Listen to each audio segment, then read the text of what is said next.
OK, alors regardons un petit peu qu'est-ce que nous pouvons voir comme stratégie pour nous aider dans notre enseignement lorsque nous sommes sur le site Transformons FSL.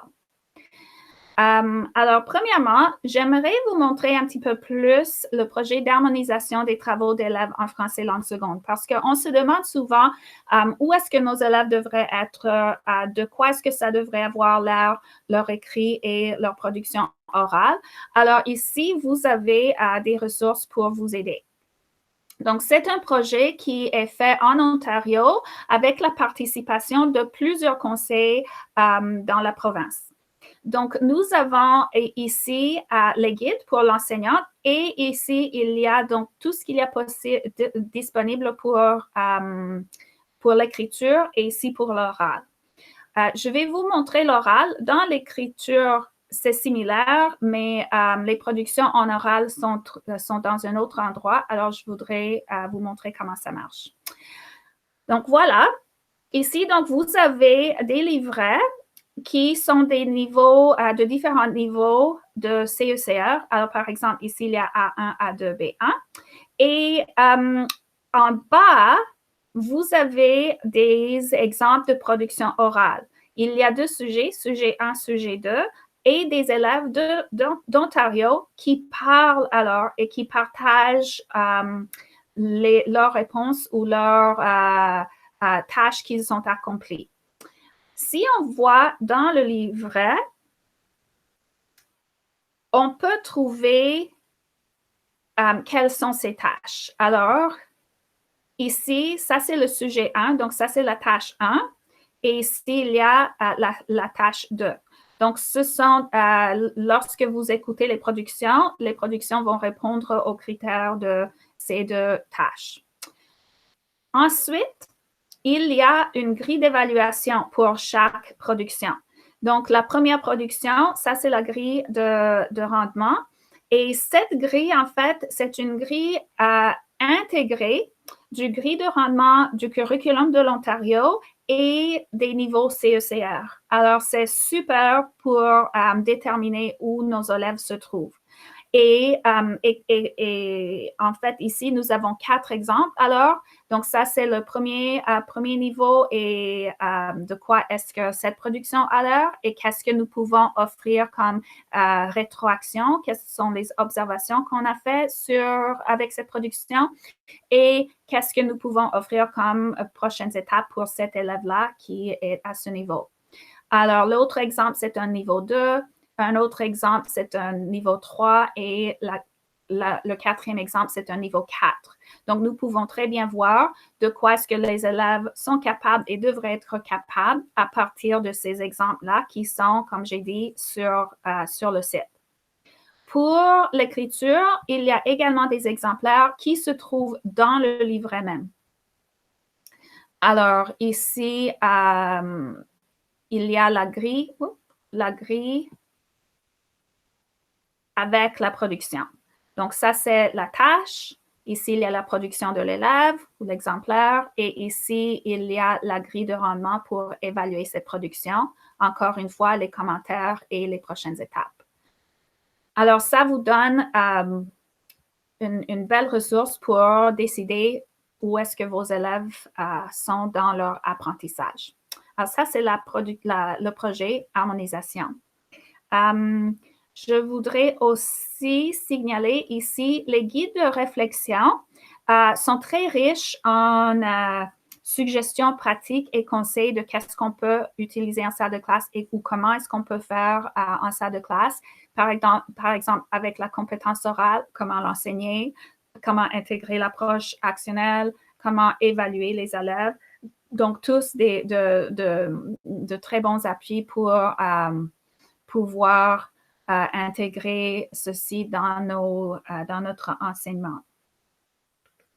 Il y a des vidéos dans lesquelles vous pouvez trouver des stratégies d'explication. Oui, Oui, ici, stratégie et considération pour les élèves ayant des besoins particuliers en français langue seconde. Et nous demandons souvent comment est-ce que nous pouvons aider nos élèves qui ont un petit peu plus de difficultés. Alors voilà, il y a, c'est une vidéo, mais après, il y a aussi plusieurs autres vidéos que vous voyez ici, la précédente, suivante. Alors, vous pouvez voir d'autres vidéos. Chaque vidéo va vous parler d'une stratégie que vous pouvez utiliser en salle de classe. Et la vidéo est de 2 à 5 minutes, alors pas très long pour pouvoir voir comment intégrer, utiliser des stratégies en salle de classe. Oui, alors écouter pour apprendre, il y a aussi ici il y a un podcast et une présentation.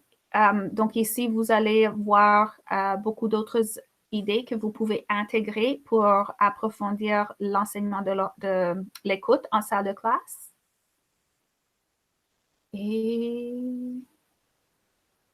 oui, ici, dans du communicatif à l'actionnel, il se trouve même des plans de leçons.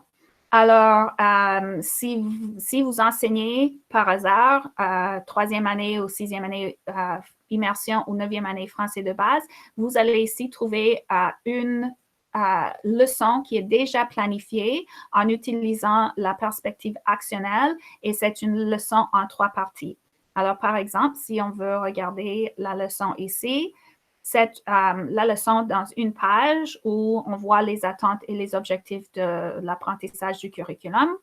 On peut voir les critères, l'évaluation et les 3 parties de comment enseigner pour que les élèves puissent faire cette tâche communicative. Alors, il y a activer, acquérir et ancrer, toutes prêtes pour vous. Si vous aimez ça et vous désirez l'utiliser, il y a également un gabarit de plan de leçon que vous pouvez modifier et utiliser tout de suite. Pour plus de détails, dans ce document du communicatif à l'actionnel, vous pouvez trouver des explications de chaque partie du plan de leçon pour que vous puissiez planifier vous-même. Donc, ça, c'est quelque chose de très utile. Si vous connaissez l'approche neurolinguistique ou la boucle de la littératie, ici dans le français intensif, ça explique un petit peu plus en détail comment ça marche et ça vous donne des exemples de quoi est-ce que ça a l'air. Oui, ici, nous avons déjà parlé des échantillons des productions écrites et orales qui viennent des tests DELF que des élèves ont passés. Ensuite, alors, Grammaire en action, c'est un nouveau projet et donc il y a un guide et quelques exemples de cycle d'apprentissage.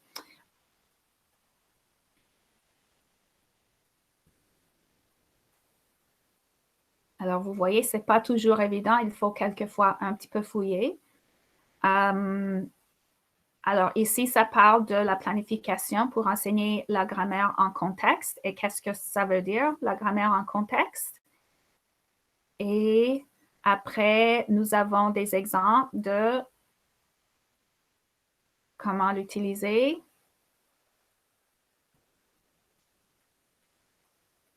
Et comment l'enseigner, des stratégies et donc des cycles d'apprentissage, comment procéder. Voici un exemple, parler au téléphone. Et donc ici, c'est un cycle d'apprentissage qui est déjà planifié pour vous et chaque phase est expliquée et proposée comment le faire. J'aime aussi ici écouter pour apprendre. Je partage ça pendant nos sessions d'écoute, justement, de comment développer l'écoute chez les élèves. Et c'est un document riche de stratégies aussi que vous pouvez utiliser. Alors, par exemple, de quoi est-ce que ça a l'air? Quelques suggestions de rôle que les élèves peuvent faire, la différenciation des éléments, qu'est-ce que nous pouvons essayer avec les élèves pour qu'ils comprennent mieux un texte ou une vidéo ou une écoute, et même des exemples d'écoute de vidéos et des critères d'évaluation, des textes aussi à voir, des activités qu'on peut faire à la suite de l'écoute. Alors, beaucoup de bonnes suggestions.